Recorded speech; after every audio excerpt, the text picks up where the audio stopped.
বসলে বসতে একটা মানে কালারই পাবে। নেত্রকোনা জেলা শহর থেকে মাত্র ৩০ কিলোমিটার দূরে দুর্গাপুর উপজেলা।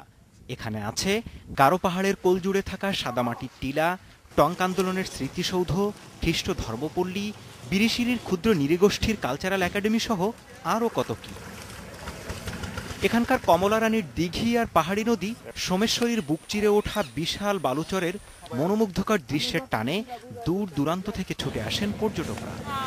একসাথে পাহাড়, নদী সবকিছু অসাধারণ একটা কম্বিনেশন। জাস্ট এটা ঘোরার জন্য অসাধারণ একটা জায়গা।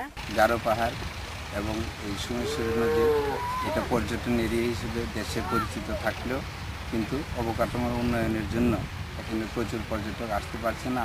কিন্তু অনুন্নত যোগাযোগ ব্যবস্থা আর আবাসন সমস্যার কারণে পর্যটকদের আশানুরূপ সাড়া পাওয়া যাচ্ছে না। কেমন থেকে যে বিরিশিরি পর্যন্ত আসি, রাস্তার যে পরিস্থিতি, জায়গায় জায়গায় মনে হয় গাড়ি উল্টে যায় এমন একটা অবস্থা। এখানে আসলে কোনো ভালো হোটেল নাই। যোগাযোগ ব্যবস্থার মানে একটা উন্নয়ন ঘটে এবং এই উন্নয়ন ঘটার সাথে সাথে দেখা যাবে যে এখানে মানুষের আরও আকর্ষণ বাড়বে। সরকারি বেসরকারি যে কোনো উদ্যোগে দুর্গাপুরকে একটি পর্যটন নগরী হিসেবে গড়ে তুলতে সর্বোচ্চ চেষ্টা চালিয়ে যাচ্ছে জেলা প্রশাসন।